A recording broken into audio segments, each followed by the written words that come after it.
आज भगवत गीता के 16वें अध्याय के 8वें श्लोक से पढ़ेंगे।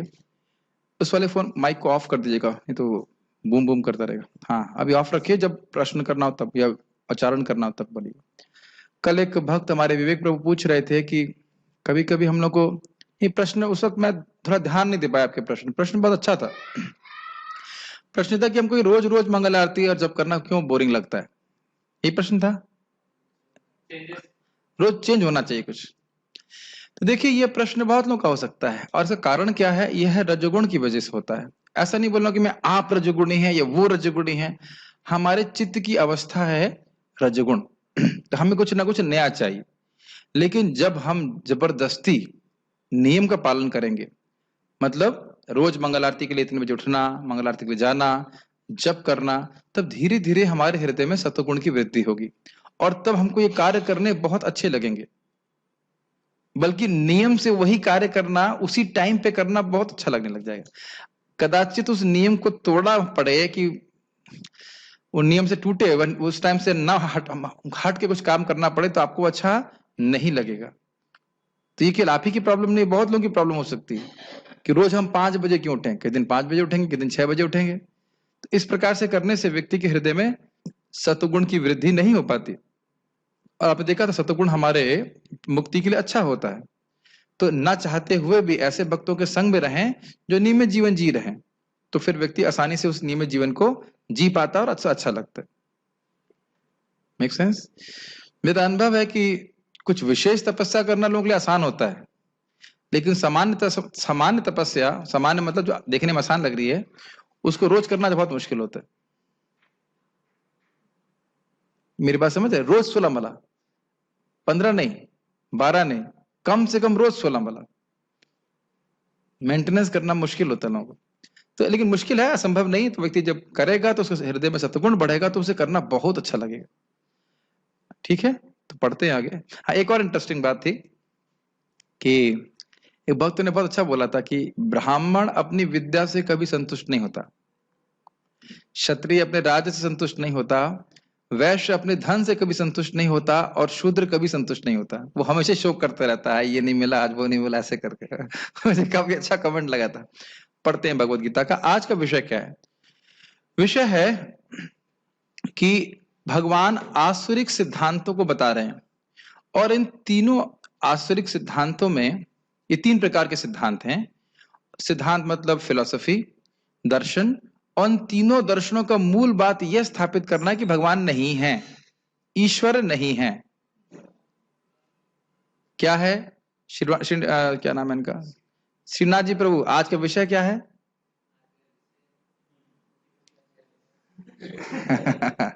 समय से आइए, नहीं तो विषय समझ में नहीं आएगा। विषय बड़ा कठिन लग जाएगा। विषय है कि भगवान आज आसुरिक सिद्धांतों के बारे में बता रहे हैं, जिनका मूलभूत बात यह है कि भगवान नहीं है। और आप जानते हो कि जब भगवान नहीं है तो आपको क्या सुविधा प्राप्त होगी? कोई बता सकता है? जो चाहो वो करो, कोई देखने वाला नहीं है, कोई रोकने वाला नहीं, कोई दंड देने वाला नहीं है। इसलिए ऐसा मान करके वो है इस सिद्धांत को देते, इसलिए असुर विद्या बोलते हैं। देवता लोग, अभी कोई प्रश्न नहीं करिए, पहले सुनिए, अभी कोई प्रश्न नहीं। प्रश्न लिख लीजिए, बाद में करूंगा। देखो क्या एकदम से बीच में प्रश्न करोगे तो समझ ही नहीं पाओगे कि मैंने बोला क्या है। पहले अभी आप सिद्धांतों के बारे में समझिए। तो 3 सिद्धांत कौन से हैं? एक है एक आत्मावाद, दूसरा है बौद्धवाद और तीसरा है जैनवाद। एक आत्मवाद, मायावाद कह लीजिए, और बौद्धवाद, जैनवाद। उन तीनों में उनके आर्गुमेंट्स के द्वारा वह सोचते हैं कि भगवान नहीं है। और ये पहले भी था, भगवान के समय भी रहा होगा, तभी इस प्रकार की बात वह कह रहे हैं। तो मेरे पीछे बोलिए। अच्छा, आप पारायण कर मतलब बोलने के लिए बोले थे? हाँ, तो ऑन कीजिए, माइक ऑन कीजिए। असत्यम अप्रतिष्ठम ते, असत्यम अप्रतिष्ठम ते, जगदाहुर अनीश्वरम, जगदाहुरनीश्वरम्, अपरस्पर संभूतम, अपरस्पर संभूतम्, किमन्यत् काम हेतुकम, किमन्यत् काम हेतुकम्। एक सेकेंड रुकना। तो ये लोग इस प्रकार की धारणा से युक्त रहते हैं कि ये जगत असत्य है, इसकी कोई प्रतिष्ठा नहीं है, इसका कोई आधार नहीं है। ते मतलब वे लोग, और असत्य मतलब ये जगत भैया है ही नहीं, झूठा है। अप्रतिष्ठ मतलब इसका कोई आधार नहीं है। उसको थोड़ा खुला ही रहने दीजिए, बार बार चू चू होने से फिर डिस्टर्बेंस होती है। थोड़ा खुला रहने दीजिए, इतना खुला रहने दीजिए कि आता रहे। हाँ बस।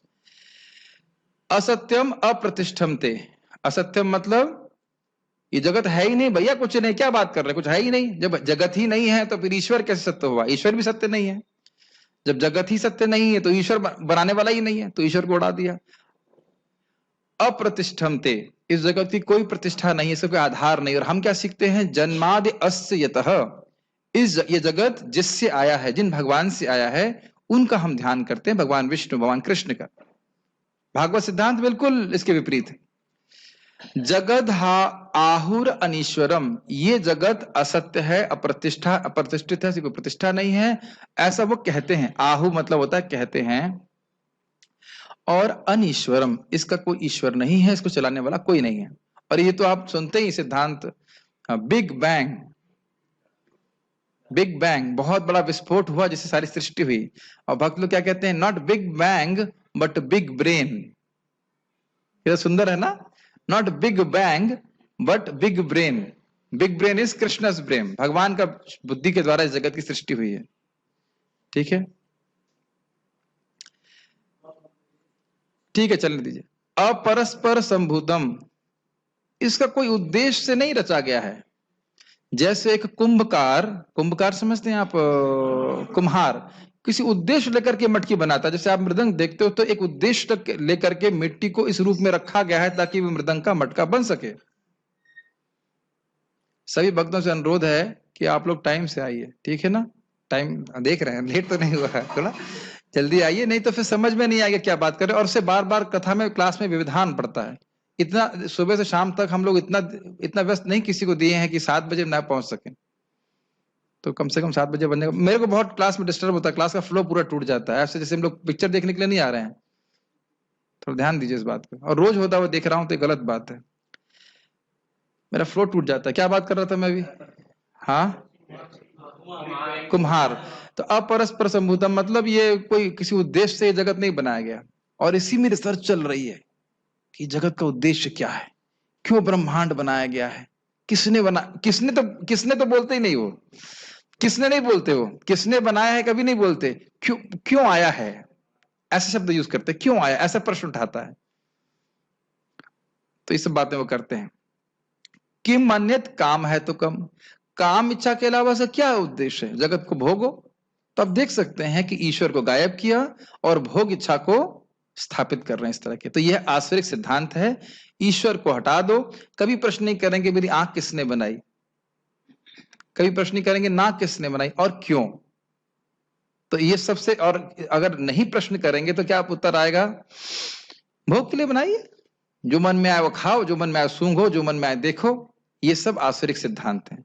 क्या आप समझ पा रहे हैं कि आसुरिक क्यों है? ईश्वर को गायब कर दो और भोग वासना को सामने रख दो, सेंटर में रख दो। ये आसुर के सिद्धांत है। क्लियर? पढ़ते हैं आगे। कहां थे? क्या हुआ? इको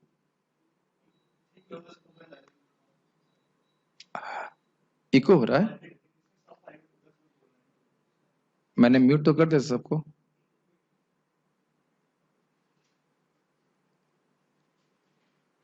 अभी भी आवाज साफ नहीं आ रही है? जब आपको साफ आ रही तो सबको आना चाहिए।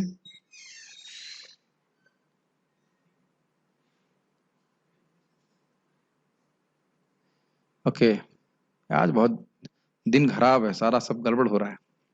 आज मुश्किल श्लोक से पढ़ाना आया तो इतनी सारी टेक्निकल मिस्टेक आ रही, उधर मन बट रहा है। चलिए अनुवाद पढ़ते हैं प्रभुपाद जी का। वे कहते हैं कि ये जगत मिथ्या है। क्या है वो? ब्रह्म सत्य, जगत मिथ्या, इसका कोई आधार नहीं है और इसका नियमन किसी ईश्वर द्वारा नहीं होता है। जबकि मैंने फिर से रिपीट करूंगा, हम लोग क्या बोल रहे हैं कि भगवान ही इस जगत के पूरे आधार हैं। वो कॉन्शियस व्यक्ति हैं। जन्मादस्यतः यतोन्वयात् इतरतश्चार्थेष्वभिज्ञ स्वराट। इस जगत का जो स्रोत है वो अभिज्ञ है, वह कोई जड़ पदार्थ नहीं है। ठीक है, दूसरे माइक को ऑफ कीजिए, it may be echo because of that. ठीक है, उनका कहना है कि यह कामेच्छा से उत्पन्न होता है और काम के अतिरिक्त कोई अन्य कारण नहीं है। गीता भूषण टीका। भगवान अब यहां आश्रित सिद्धांतों का वर्णन कर रहे हैं।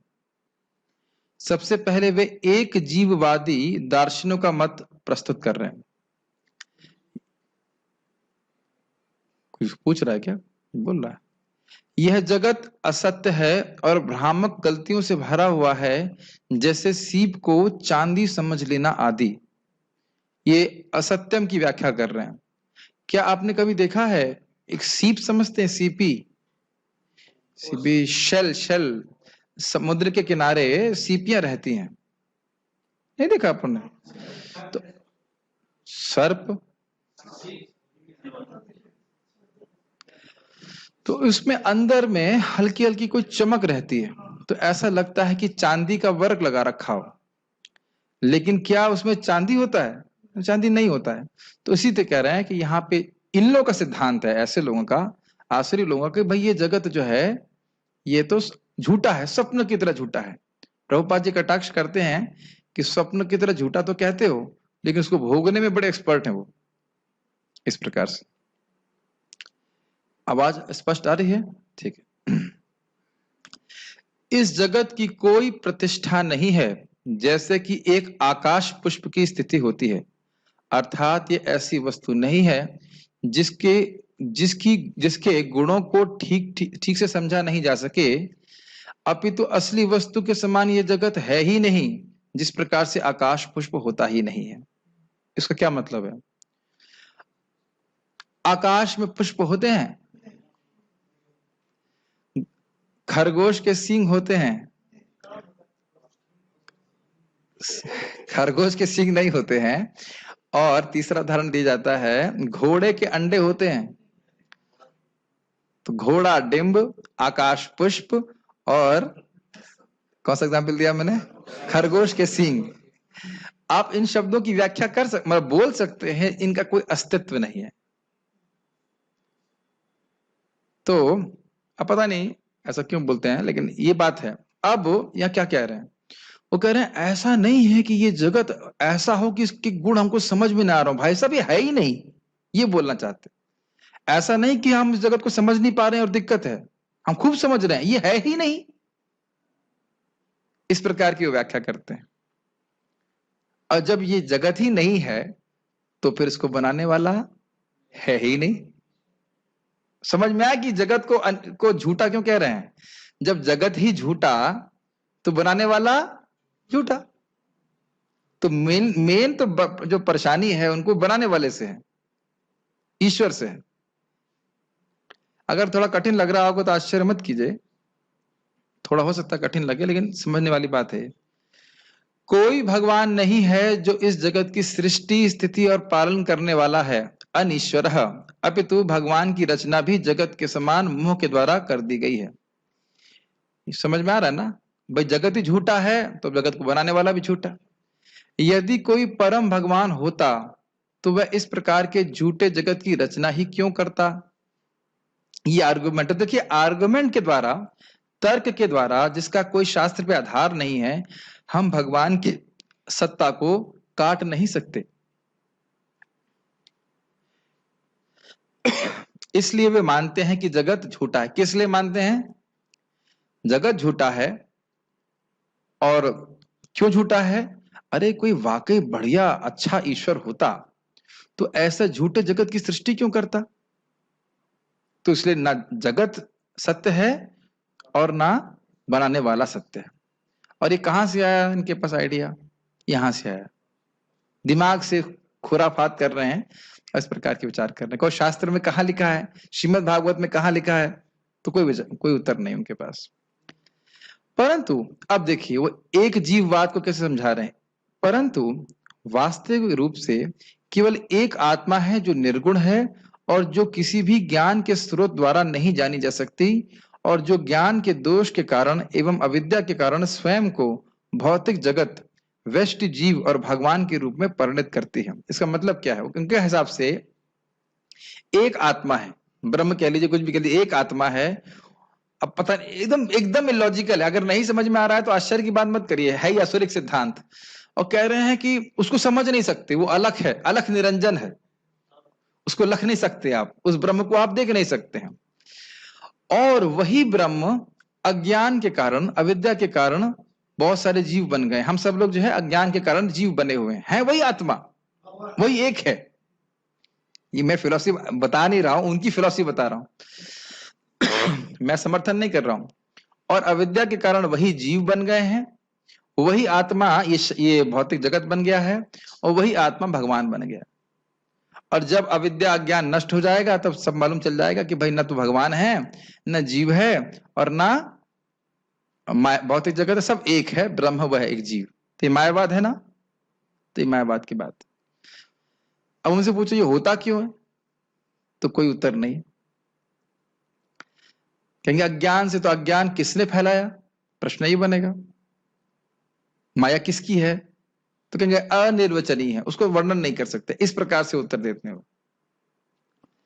कंफ्यूजन लग रहा होगा, क्योंकि ये कंफ्यूज करने के लिए ही है, ये फिलॉसफी कंफ्यूज करने के लिए ही है। भगवान गीता में स्पष्ट बोलते हैं कि सारे जीव हैं और वो हमेशा रहते हैं, आसान है समझने के लिए।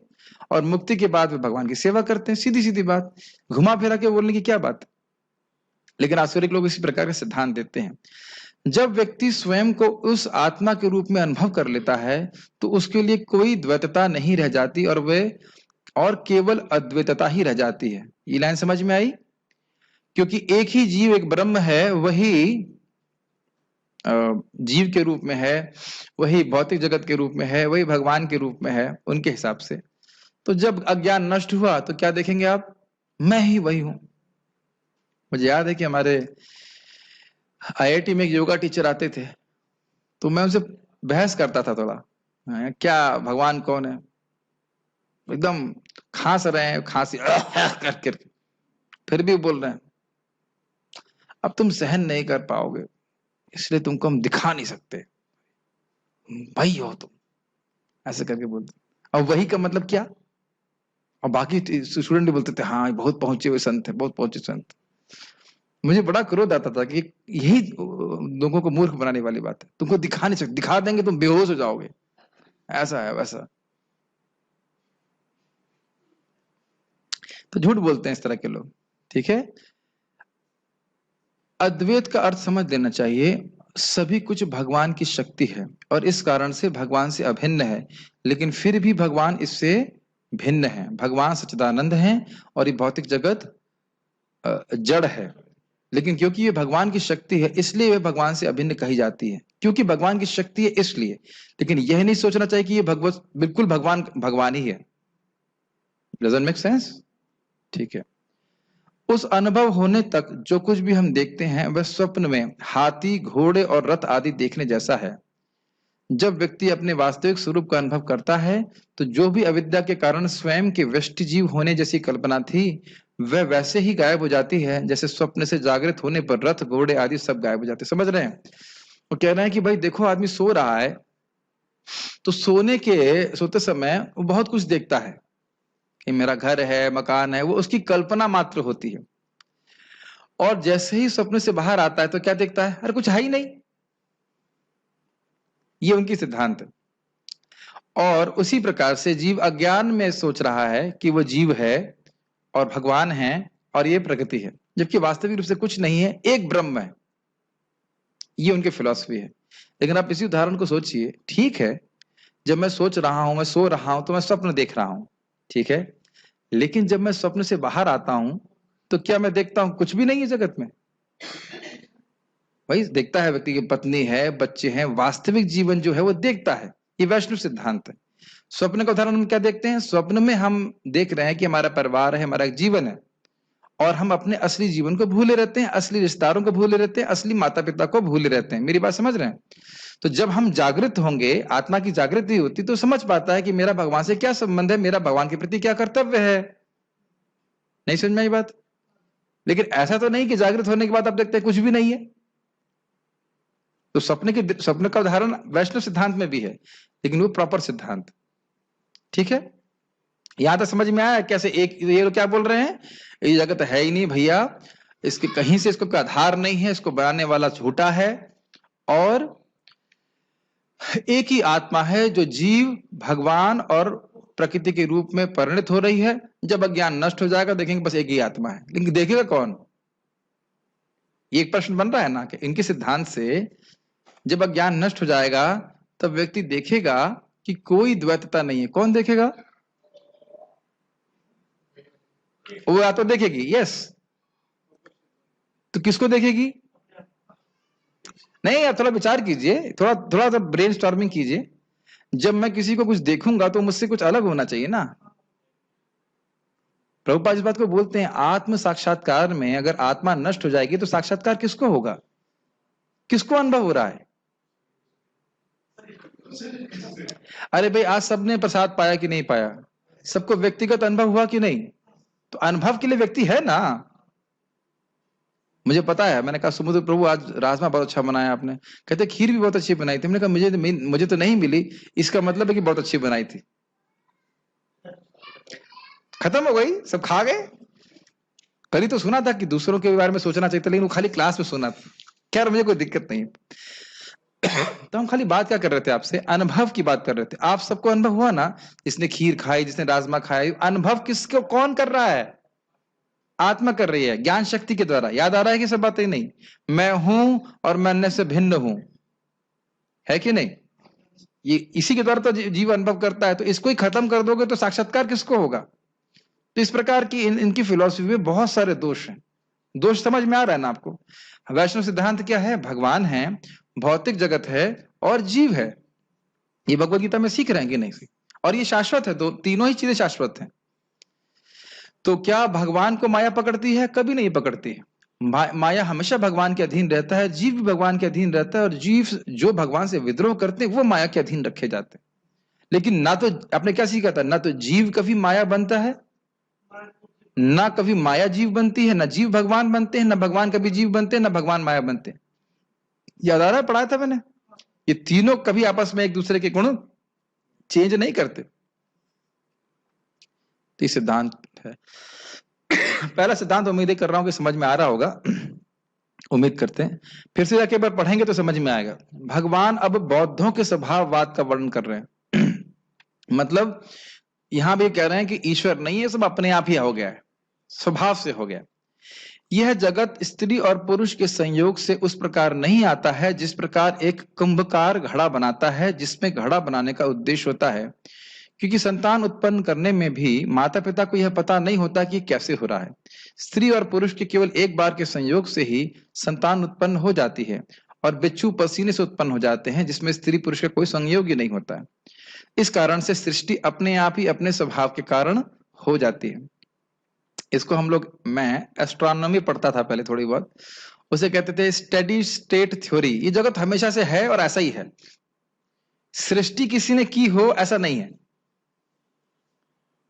बस।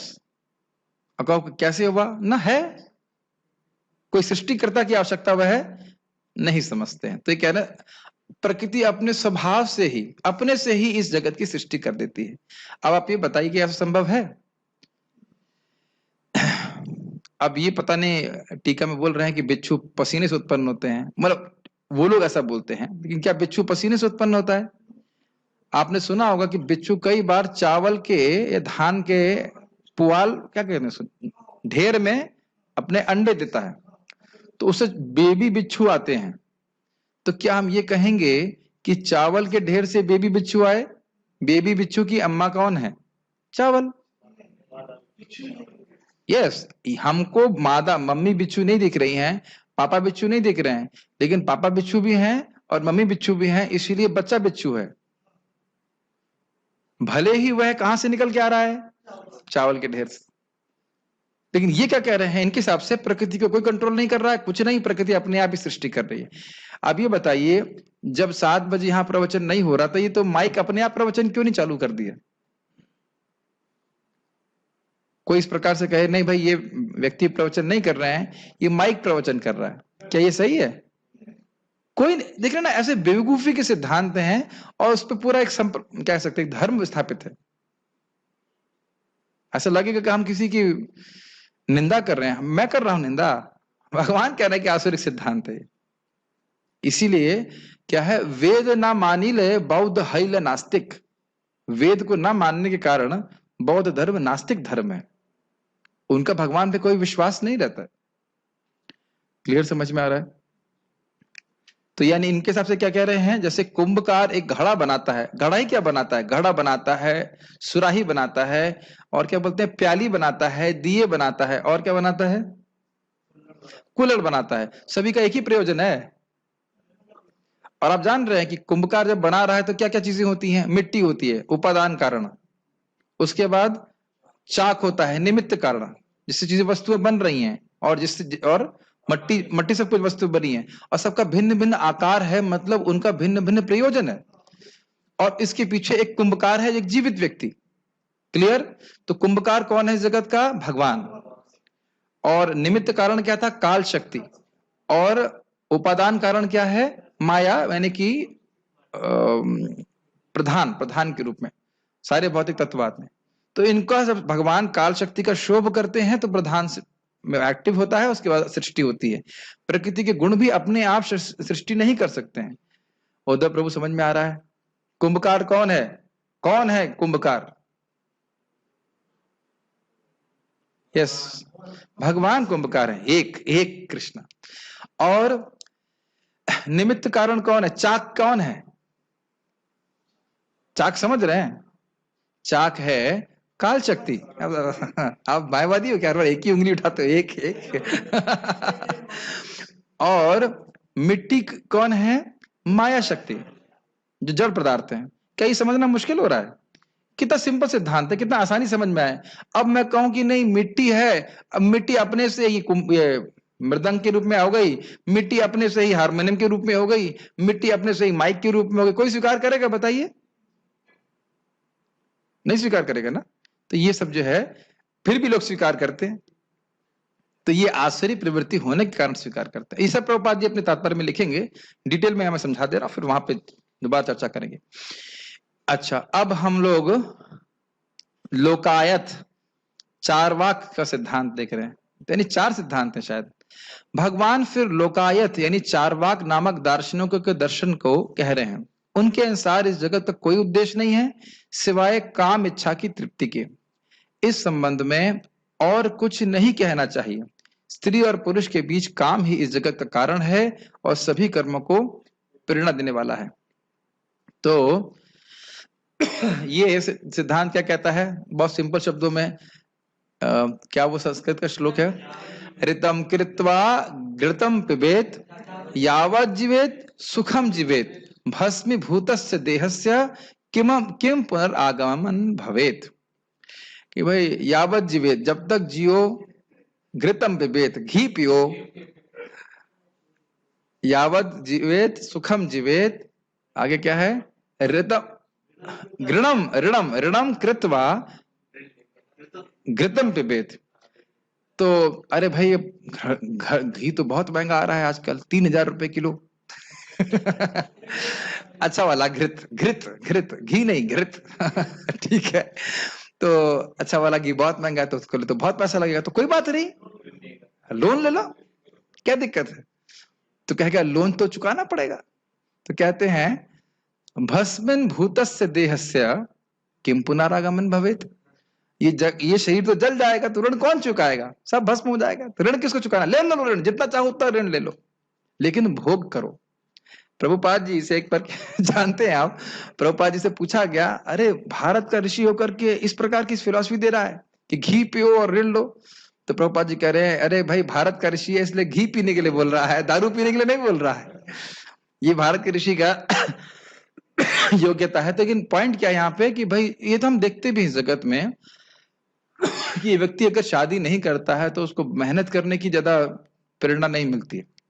जिन शादी करता है, बच्चे होते हैं, स्वाभाविक रूप से बस को फिर प्रेरणा मिलती है, बहुत काम करें, हम पैसा कमाएं। तो ये जगत में देखा जाता है, लेकिन केवल क्या इसी उद्देश्य के लिए जगत बनाया है, ये तो हम नहीं कह सकते। आप मेरी बात समझ रहे हैं? ये होता हुआ देखा जाता है, लेकिन यह नहीं कह सकते कि भगवान ने केवल इसी उद्देश्य से जगत बनाया है कि जगत को केवल भोगें। आप जानते हो जगत का उद्देश्य क्या है? विजय प्रभु, आपको पता है जगत का उद्देश्य क्या है? क्या उद्देश्य जगत का? माइक पे बताइए भक्तों को, हम खुद टेस्ट ले लेते हैं। यस, क्या उद्देश्य है? इस शरीर से मतलब भगवान की प्राप्ति कर सके। नहीं, केवल यही उद्देश्य नहीं है। आपका उत्तर सही था। जीव अगर भोग चाहता है तो उसे भोग की सुविधा प्रदान की जाए, और भोग करते करते वो ऊब जाएगा, और फिर वो अंततोगत्वा उसको भगवान की भक्ति, वो सोचेगा इस जगत में कुछ और सत्य भी है, और फिर वह भगवान की भक्ति करेगा। तो ये दोनों उद्देश्य समझ रहे हैं? भोग की सुविधा भी देना और मुक्त होने की सुविधा भी देना। 15वें अध्याय में हमने पढ़ाया था ना इस बात को। ठीक है,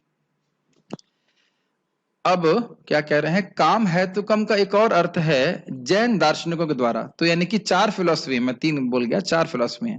उनके अनुसार इस जगत का कोई भी हेतु हो सकता है, और यह व्यक्ति की तर्क शक्ति के ऊपर आधारित होता है। समझ में आया? हेतु मतलब, हेतु का मतलब होता है कारण, और काम मतलब इच्छा। जो आपकी इच्छा हो वही मान लीजिए। आप कहो कि भाई जगत का क्या कारण है, जो तुम्हारी इच्छा, जो मान लो, जो तुम्हारी इच्छा है वही जगत का हेतु है। तो 4 फिलॉसफी सीखिए, हम फिर से समराइज करते हैं। पहली फिलॉसफी में क्या बोल रहे हैं? अरे भैया सब झूठा है, कुछ नहीं, मायावाद है, सब फालतू है। माया के कारण एक ही ब्रह्म जो है वही जीव के रूप में हो गया, वही भगवान बन गया, और वही भौतिक जगत बन गया। वही सब, जैसे अज्ञान नष्ट होगा आप समझ जाओगे। पता नहीं कौन समझेगा, लेकिन उनके हिसाब से बस समझ जाएंगे कि सब वही है, ब्रह्म है।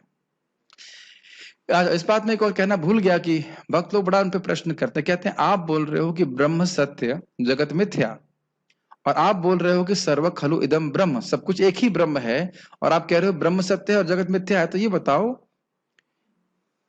दोनों चीजों को जोड़ दीजिए। सर्व खलु इदम ब्रह्म, सब कुछ ब्रह्म है।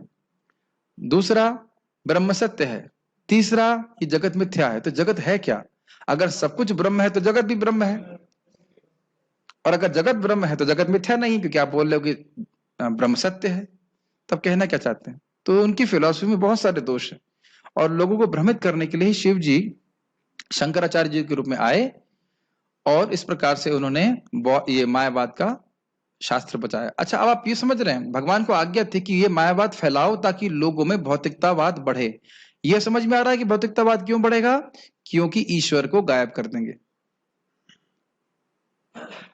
ये समझ में आ रहा है कि ईश्वर गायब कैसे हुए? जगत झूठा तो फिर ईश्वर जिसको बनाने वाला वही झूठा, ऐसे कर।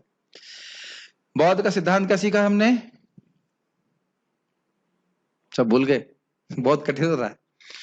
बौद्धवादियों का, हाँ, नास्तिकतावाद सिद्धांत था। बौद्धवाद हमने क्या सीखा था? बौद्धवाद कह रहे हैं कि इस जगत को बनाने का कोई उद्देश्य नहीं है, जैसे कुंभकार बनाता है ऐसा कोई उद्देश्य नहीं है, अपने आप आ गया प्रकृति के स्वभाव से। और चार्वाक सिद्धांत क्या है? भाई ये जगत तो भोग के लिए बना है। और जैन सिद्धांत क्या है? जो इच्छा मानो तुम, जो मानते हो वही इस जगत का कारण है। मतलब भोगना चाहते हो, विरक्त होना चाहते हो, कुछ भी मान लो, वही इस जगत का कारण है। तो इसमें भगवान कृष्ण कहाँ आए? इन चारों सिद्धांत में कहीं नहीं आए। अब इससे अधिक व्याख्या इसलिए नहीं कर सकता मैं, क्योंकि मान लो अगर वो स्वर्ग नरक की बात भी करें तो उनके हिसाब से क्या है? सब झूठा है, सब झूठा है। ठीक है। तात्पर्य, आसुरी लोग यह निष्कर्ष निकालते हैं कि यह जगत माया जाल है, इसका ना कोई कारण है, न कार्य, न नियामक, न कोई प्रयोजन, हर वस्तु मिथ्या है। ठीक है, इसकी व्याख्या की तो आवश्यकता नहीं है, ये चर्चा हम कर रहे थे। ये मायावादियों का सिद्धांत है, सब कुछ झूठ है, ना कुछ जगत है, ना कोई जीव है, ना भगवान है, सब कुछ बस एक ब्रह्म है, वही उसी रूप में परिणित हो रहा। परिणित मतलब प्रकट है। उनका कहना है कि दृश्य जगत आकस्मिक भौतिक क्रियाओं तथा प्रतिक्रियाओं के कारण है। इसका लाइन का अर्थ समझे। इसका अर्थ यह है कि ये बौद्ध वालों का सिद्धांत है कि प्रकृति अपने आप ही इस जगत की सृष्टि कर रही है, इसके पीछे करने वाला कोई कंट्रोलर नियामक नहीं है। जो जैसे मिट्टी अपने आप ही घड़ों के रूप में परिणित हो रही है, ये सिद्धांत। वे ये नहीं सोचते कि ईश्वर ने किसी प्रयोजन से इस संसार की रचना की है। उनका अपना सिद्धांत है कि यह संसार अपने आप उत्पन्न हुआ है, और यह विश्वास करने का कोई कारण नहीं है कि इसके पीछे ईश्वर का हाथ है। तो स्पष्ट है, they think there is no controller. उनके लिए आत्मा तथा पदार्थ में कोई अंतर नहीं होता, और वे परम आत्मा को स्वीकार नहीं करते हैं। ये भी बात हुई तेरा व्याख्या। वो कहते हैं आत्मा पदार्थ कुछ नहीं है, एक ही ब्रह्म है जो आत्मा के रूप में, पदार्थ के रूप में और भगवान के रूप में परिणत है। तो प्रभुपाद जी सब उसमें लिखे रखे हैं। उनके लिए हर वस्तु पदार्थ मात्र है और पूरा जगत मानो अज्ञान का पिंड। अज्ञान के कारण ही व्यक्ति इस प्रकार से सोच रहा है। उनके अनुसार प्रत्येक वस्तु शून्य है और जो भी सृष्टि दिखती है वे केवल दृष्टि भ्रम के कारण है। जैसे कि हम स्वप्न में देखते हैं कुछ, उस प्रकार से जगत की सृष्टि है। कहीं कहीं ऐसी भी एक फिलॉसफी है, दृष्टि सृष्टि, मतलब कोई वस्तु है, उसकी सृष्टि तब होती है जब आप देखते हो उसको। कितना बेवकूफी वाला सिद्धांत है, isn't it? आशुतोष को जब मैं देख रहा हूं तब इनकी सृष्टि हुई, मैं नहीं देख रहा हूं तो ये नहीं है। आप स्वीकार करेंगे ऐसा? कित अद्भुत बात है कि ये श्रीधर स्वामी जब टीका में लिखते हैं तो यानी 1200 साल पर जब टीका लिखी तब भी ऐसी फिलॉसफी थी, दृष्टि सृष्टि। कितना अजीब है ना। मैं पार्थ प्रभु को देख रहा हूं, परशुराम प्रभु को देख रहा हूं, जैसे देख रहा हूं आपकी सृष्टि हुई, अब नहीं देख रहा हूं तो नहीं है। आप स्वीकार करेंगे इस बात को? मैं सही में जब मैं ऐसी फिलॉसफी सुनता हूं तो मुझे आश्चर्य होता है कि क्या ऐसी फिलॉसफी को भी कोई स्वीकार कर सकता है। और उदाहरण क्या देते हैं, जैसे स्वप्न में जैसे जैसे आप देखते जा रहे हैं वैसे वैसे दृश्यों की सृष्टि होती है, ये तो मानते हैं ना, वैसा उदाहरण दे रहे हैं। तो ये वही बात, स्वप्न वाली बात यहां बोल रहे हैं। बेवकूफी की फिलॉसफी, मूर्खतापूर्ण फिलॉसफी, कोई इसका आधार बिल्कुल नहीं होता। अरे प्रभु जी देखिए, काटने वाली बात नहीं है, वो अड़ जाते हैं। श्रीपाद रामानुजाचार्य जी कितने सारे लोगों को डिफीट किए थे, उसमें से एक व्यक्ति था जो 7 दिन लगा रामानुजाचार्य जी के सामने, 7 डेज, और उसको हरा नहीं पा रहे थे। फिर वो रामानुजाचार्य जी भगवान से प्रार्थना करते हैं और फिर वो हारता नहीं है। श्रीपाद रामानुजाचार्य जी का तेज देख के वो सरेंडर कर देते हैं। ये एकदम क्या कहते हैं, हटीला समझते हैं, हट कर लेते हैं, बेवकूफी की बात। ऐसे सार्वभौम भट्टाचार्य जी महाप्रभु से आर्ग्यूमेंट करते हैं और बहुत सारे छल का उपयोग करते हैं, लेकिन महाप्रभु सब उनको उन्हीं के आर्गुमेंट में काट देते हैं। ऐसे प्रकाशानंद सरस्वती, तो इनकी फिलॉसफी में 1000 तरह के दोष हैं, लेकिन फिर भी वह स्वीकार नहीं करते। भाई देखिए, एक सत्य है, उस सत्य को सत्य बोलने में कोई दिक्कत नहीं है, लेकिन आप जानते हैं ना कि झूठ को बचाने के लिए बहुत सारे झूठ बोलने पड़ते हैं। इस जगत का ईश्वर है, स्पष्ट है। अब इस बात को आपको छुपाना है तो आपको बहुत सारे गोलमाल करना पड़ेगा, और कहो कि भगवान है तो बहुत आसानी से समझ सकते हैं। भाई मेरे पिताजी जिंदा हैं कि नहीं है, आप में से कुछ लोगों को पता होगा, कुछ लोगों को नहीं पता होगा, लेकिन अगर मुझको देख रहे हैं तो यह तो अनुमान लगा सकते हैं कि मेरे पिताजी कभी रहे होंगे। Does it make sense? आप लोगों के पिता भी हैं या नहीं मुझे पता नहीं, पिताजी कभी ना कभी तो रहे होंगे ना, आपको देख के समझ में आ रहा है। ऐसे ही जगत के वो देख रहे हैं, भगवान को नहीं देख रहे हैं, लेकिन जगत की विविधता को देख करके व्यक्ति समझ सकता है आसानी से कि भगवान है, इजंट इट? वो कौन है वो एक अलग प्रश्न है, लेकिन वो है, उस जगत को देख के समझ लेते हैं। लेकिन ये वो तो कह रहे नहीं, जगत ही झूठा है तो बनाने वाला भी झूठा। उनके अनुसार प्रत्येक, पढ़ लिया हमने, वे इसे सच मान बैठते हैं कि विभिन्नता से पूर्ण यह सारी सृष्टि अज्ञान का प्रदर्शन है। मतलब अज्ञान के कारण ही आप देख रहे हो कि यहाँ पे खंबा है, यहाँ पे दरवाजा है और ये स्पीकर है। जैसे अज्ञान नष्ट हो जाएगा तो आप क्या देखेंगे, कुछ नहीं है, बस ब्रह्म है। ऐसी वो बातें कहते हैं। जिस प्रकार स्वप्न में हम ऐसी अनेक वस्तुओं की सृष्टि कर सकते हैं जिनका वास्तव में कोई अस्तित्व नहीं होता, अतएव जब हम जाग जाते हैं तो हम देखते हैं कि सब कुछ स्वप्न मात्र था। ये भी टीका में पढ़ा था ना। आप स्वप्न देख रहे हो, अपने स्वप्न में ही मानसिक कल्पना से सृष्टि की हुई है, जग जाओगे देखोगे कि कुछ नहीं था। लेकिन हम लोग क्या बोल रहे हैं, ठीक है तुम यह देखोगे कि स्वप्न में कुछ नहीं था, लेकिन इसका अर्थ ये नहीं कि तुम्हारे वास्तविक जीवन में कुछ नहीं था। Yes no? क्यों भाई? वास्तविक जीवन में है ना। उसी प्रकार से प्रभुपाद जी समझाते हैं कि एक भक्त जब उसका आत्म साक्षात्कार जैसे प्राप्त हो जाता है, वो समझता है कि मुझे कृष्ण के लिए कार्य करना है, ऐसा नहीं कि कुछ भी नहीं करना है, सब कुछ जीरो हो जाता है। इट्स वेरी डेंजरस फिलॉसफी जो भगवान भारतवर्ष में बहुत फैली हुई है। बस लीन हो जाना है भगवान में, परमात्मा में लीन हो जाना है और फिर कुछ नहीं करना। लेकिन वास्तव में यद्यपि असुर ये कहते हैं कि जीवन स्वप्न है, लेकिन वे इस स्वप्न को भोगने में बड़े कुशल होते हैं। प्रभुपाद जी बहुत कटाक्ष कर रहे हैं। कुछ लोग कहते हैं, यही लोग कहते हैं कि ब्रह्म झूठ, ब्रह्म सत्य है, जगत मिथ्या है, लेकिन इसमें हॉस्पिटल क्यों बना रहे हो? आप यह कह रहे हो कि ये जगत झूठा है, ये जगत स्वप्न की तरह है, तो स्वप्न में हॉस्पिटल बनाने का क्या फायदा हुआ? मैं आपका नाम बार बार भूल रहा हूं, नाम क्या प्रभु जी आपका? अंतरात्मा प्रभु। अंतरात्मा प्रभु बताइए, स्वप्न में अगर आपने हॉस्पिटल बनाया तो उसका कोई फायदा है? कोई फायदा नहीं है।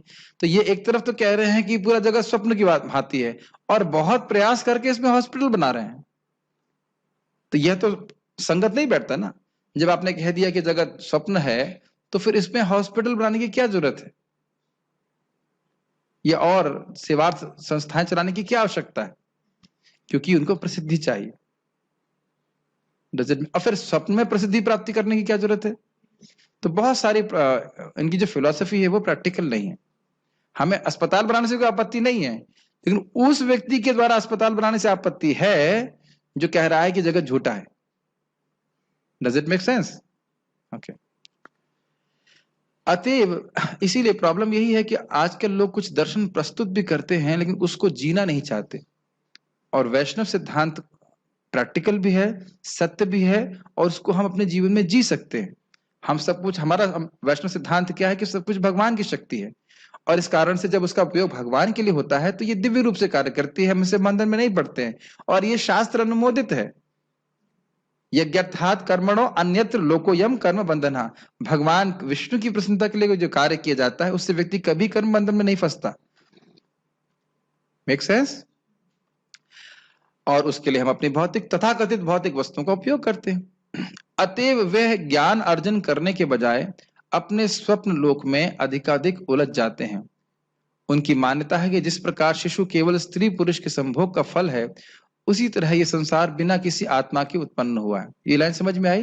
जैसे स्त्री पुरुष को पता नहीं चलता कि कैसे संतान उत्पत्ति हो गई, माँ को पता नहीं चलता कि बच्चा कैसे पेट में बढ़ रहा है, उसी तरह कोई बनाने वाला नहीं है, कुंभकार की तरह अपने आप ही जगत आ गया। इसकी व्याख्या हम लोग सुने थे अच्छे से।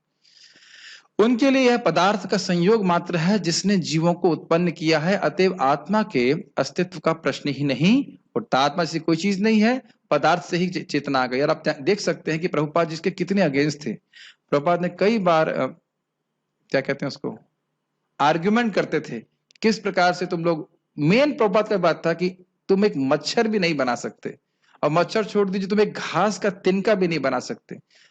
हाँ, हम बस 30 साल के बाद बनाएंगे। तो प्रभुपाद ने कहा ना, don't give me a post dated cheque कि मैं आपको 3 करोड़ रुपए 2000 साल के बाद दे दूंगा। ये सब जो है झूठा बातें हैं साइंटिस्ट की, कभी भी हम नहीं देखते। अभी तो प्रभुपाद कहते हैं आप पढ़िएगा किताब लाइफ कम्स फ्रॉम लाइफ, जीवन का स्रोत जीवन, तो उसमें प्रभुपाद स्पष्ट कहते हैं, देखो नींबू का पेड़ जिंदा है तो बहुत सारे नींबू उत्पन्न हो रहे हैं, है कि नहीं? इंसान जिंदा है से कितने सारे बच्चे पैदा कर लेता है। तो जीवित व्यक्ति अन्न पदार्थ का स्रोत हो सकता है, लेकिन पदार्थ कभी जीवन का स्रोत नहीं हो सकता, एकदम असंभव है। यस, और आज तक भी नहीं हो पाया। कहां गए थे हम लोग? जिस प्रकार अनेक जीव प्राणी अकारण पसीने से ही तथा मृत शरीर से उत्पन्न हो जाते हैं, उसी प्रकार यह सारा जीवित संसार दृश्य जगत के भौतिक संयोगों से प्रकट हुआ है। इसकी ये तो आप समझ ही रहे, उसका पहले भी व्याख्या किया था। बिच्छू जो है कहां से आया था? बिच्छू पसीने से आ गया था। पता नहीं बिच्छू पसीने से कैसे आता है, या चावल के ढेर से आ रहा है, लेकिन आप समझना चाहिए कि मम्मी बिच्छू है, पापा बिच्छू है, इसीलिए बेबी बिच्छू आ रहा है। भले हमको मम्मी बिच्छू पापा बिच्छू नहीं दिख रहे हैं, लेकिन बेबी बिच्छू दिख रहा है, तो समझ लेना कि चावल के ढेर से बेबी बिच्छू नहीं आ सकता। ठीक है, समझ रहे हैं?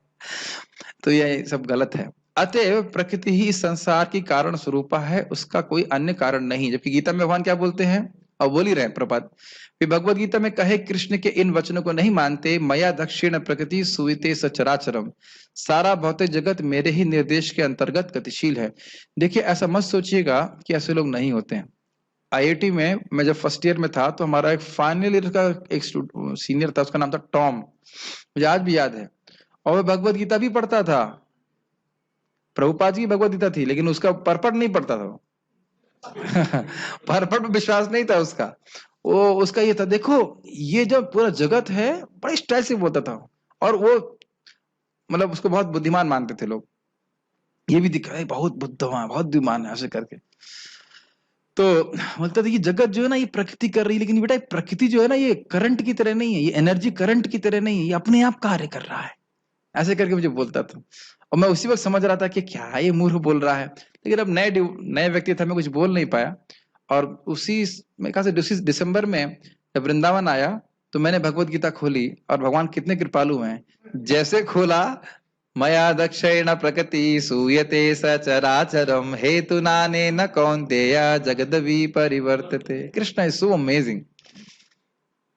उसके बाद दोबारा बहस तो मैं नहीं इससे कर पाया, ना कभी मिल पाया, लेकिन कितना अमेजिंग है ना। उस वक्त तो बिल्कुल भगवत गीता कुछ जानते नहीं थे, एकदम खुला और मिले चमत्कार जैसा था कि नहीं भगवान की अध्यक्षता में ये जगत कार्य कर रहा है। इस श्लोक तो आपने कई बार सुना होगा, लेकिन बहुत डीप श्लोक है। आज सुबह भी हम चर्चा कर रहे थे ना, हमारे सुख दुख सब कुछ हमारे कर्मानुसार है, और भगवान की अध्यक्षता में से हमको प्राप्त हो रहा है। कर्मणा दैव नेत्रेणा जंतुर देह उपपत्ति। तो इसलिए ऐसा नहीं है कि हम कुछ बुरा कर्म कर रहे हैं तो उसको दंड नहीं प्राप्त होगा, या अच्छा कर्म कर रहे हैं तो पुरस्कार प्राप्त नहीं होगा। लेकिन सबसे अच्छी बात क्या है कि इस भगवान कृष्ण की आप जो भक्ति कर रहे हैं उसका फल जरूर प्राप्त होगा, क्योंकि भगवान देने वाले हैं उसको। जैसे कर्म का फल मिलता ही है, उसी तरह समझ लीजिए कि भक्ति का फल तो अमोघ है। भक्ति करते जाइए करते जाइए करते जाइए, आपको एक दिन भगवत प्रेम निश्चित प्राप्त होगा। ये मैं बोलने वाला नहीं हूं, शास्त्र इस बात को बोल रहे हैं। एक सूत्र बताना चाह रहा हूं, शायद आपने कभी सुना ही नहीं होगा, कि मैंने तो कभी सुना नहीं, लेकिन चैतन्य चरितामृत मैंने देखा, मुझे बहुत अच्छा लगा। वो कहते हैं कि हर दिन हम जब थोड़ा थोड़ा कृष्ण का स्मरण करते हैं, यही हमारे प्रेम को आगे जागृत कर देता है। मेरी सुना है, बूंद बूंद से सागर भरता है, सुना है ना।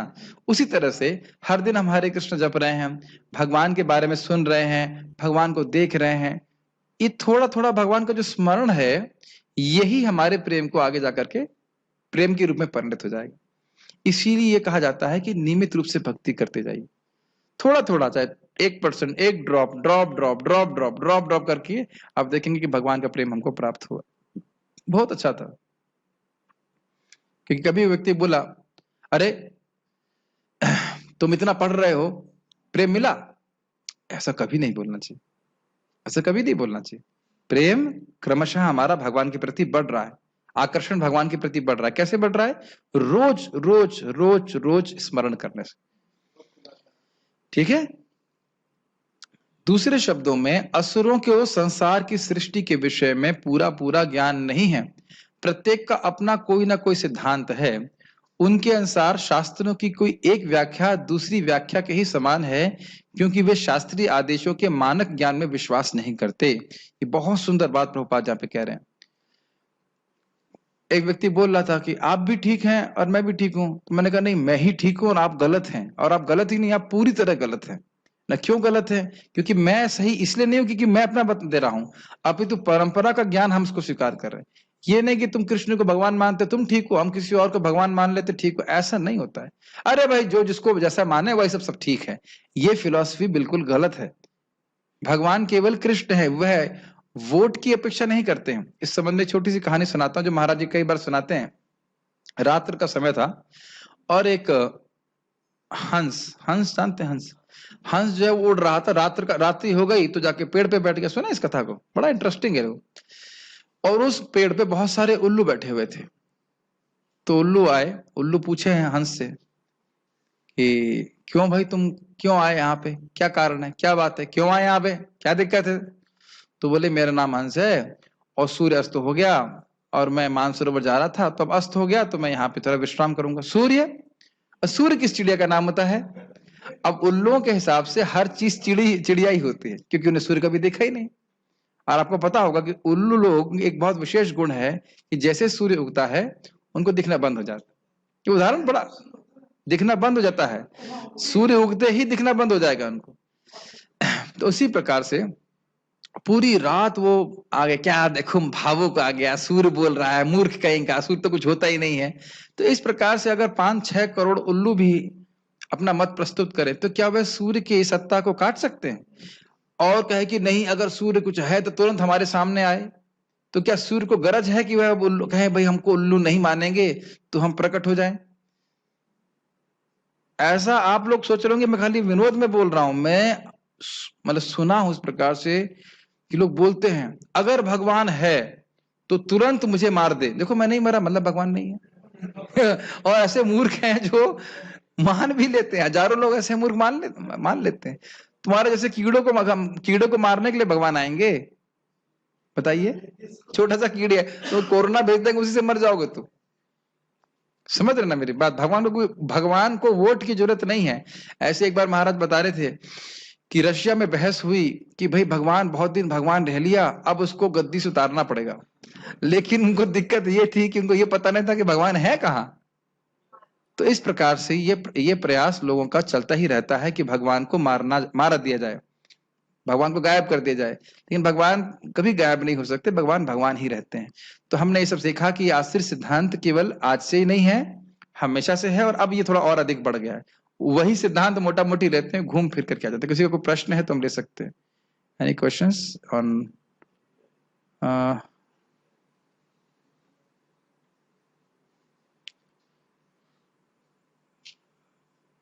ओके, साउंड के बारे में, स्मोकिंग से बहुत परेशान हूं, मुझे उससे छूटना है, छूट ही नहीं रही है, बहुत कोशिश कर रहा हूं। ये तो कोई दिक्कत नहीं है, अब हरे कृष्ण मंत्र जपिए। अभी एक भक्त हैं जो बहुत समय से शराब पी रहे थे और बाकी गलत कार्य कर रहे थे। हरे कृष्ण मंत्र जप अच्छे से कीजिए, हमारा इसी लिंक पे आप सुबह जप करने के लिए आ सकते हैं। बढ़िया से जप कीजिए। देखिए इसको समझनी चाहिए ये है क्या चीज, ये हमने पहले भी विज्ञान को समझा था। हम कोई बुरा कार्य करते हैं, उसका संस्कार मन में बन जाता है, और वह संस्कार हमको दोबारा कोई भी वही गलत कार्य करने के लिए प्रेरित करता है। जब व्यक्ति हरे कृष्ण मंत्र करता है तो पता क्या होता है, वो सीधे संस्कार पे कार्य करता है, वो जड़ से उस संस्कार को ही गायब कर देता है। लेकिन हमको बार बार आवृत्ति करनी होगी और ये कोई भी बुरी आदत छोड़ने का प्रयास करना होगा। बहुत जल्दी सब चीज छूट जाती है। हजारों लोग का छूटा है, आपका क्यों नहीं छूटेगा? तो कोई मुश्किल काम नहीं है, ये तो आसान है। कोई प्रश्न कर रहे हैं कि अगर हम कृष्ण को स्वप्न में देखते हैं तो क्या वो झूठा है? देखिए, जिस व्यक्ति ने प्रश्न किया है, मैं नहीं समझता कि आप इतने उन्नत है कि भगवत प्रेम प्राप्त है, कि कृष्ण की स्फूर्ति हो रही है। लेकिन हाँ, जरूर सराहना करूंगा कि आप कृष्ण के बारे में स्मरण कर रहे हैं, श्रवण कर रहे हैं, तो कृष्ण का स्मरण होता है। कृष्ण, हाँ, शास्त्र की बात है कि कोई स्वप्न में भी कृष्ण का नाम बोल देता है तो उसको नरक नहीं जाना पड़ता है। तो कृष्ण का स्मरण चाहे स्वप्न में हो और चाहे जागृत में हो, अच्छा ही, इसमें कोई दिक्कत नहीं है। ठीक है, ओके, आगे क्या प्रश्न है? तिलक लगाते हूं तो कोई कई लोग बोलते हैं कि क्या लगाया है, उनकी बोलती हुई ये शास्त्रों में दिया है कि भगवान विष्णु के चरण हैं और नीचे तुलसी पत्र है, पर वो लोग बोलते हैं कि हम शास्त्रों को नहीं मानते। तो ऐसे लोगों को क्या बोलना चाहिए? फिर कुछ नहीं बोलना चाहिए, केवल तिलक लगाते रहिए। जो लोग शास्त्र को नहीं मानते हैं वो आपके तिलक को देखेंगे। महाराज बता रहे थे इस तिलक से ही बहुत लाभ हो जाता है। कह रहे अमेरिका में थे और एक भक्त ने कुछ तो था, कुछ प्रॉब्लम था, उनका चालान होने वाला था, और महाराज वहां बैठे थे। हाँ, बेल्ट नहीं लगाई थी, यस, बेल्ट नहीं लगाई थी, और वहां बड़े स्ट्रिक्ट हैं, तो चालान होने वाला था। इतने में वो चालान जो भी था, पुलिस इंस्पेक्टर था या कोई माता जी थी, जो भी वो देखने आई, तो महाराज से पूछी ये क्या है? महाराज ने तिलक लगा रखा, नहीं, व्हाट इज दिस पेंट, ये पेंट क्या है? तिलक को देख करके तो महाराज बोले दिस इज होली क्ले, ये एक पवित्र मिट्टी है, और भारत में इस प्रकार से हिंदू लोग उसको लगाते हैं। तो देख करके ठीक है, फिर उसने हाँ, तो कह लेंगे तुम संत हो, ऐसे करके अब उसके उनको छोड़ दिया। तो क्या है कि तिलक का बड़ा फायदा होता है, यहाँ भी बहुत फायदा होता है, लोग मान जाते हैं।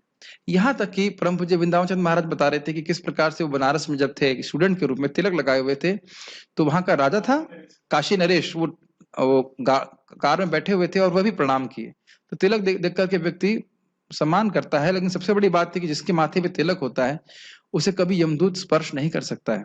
अभी मैंने सुना है, मैंने पढ़ा नहीं है इसलिए मैं उसको रेफर नहीं कर सकता, लेकिन मैंने सुना है ऐसा कि एक बार एक मुसलमान मर रहा था और उस पे कबूतर ने बीट कर दी उसके माथे पे, और वो तिलक का डिजाइन बन गया, तो उसको नरक जाना था, वो नरक नहीं गया।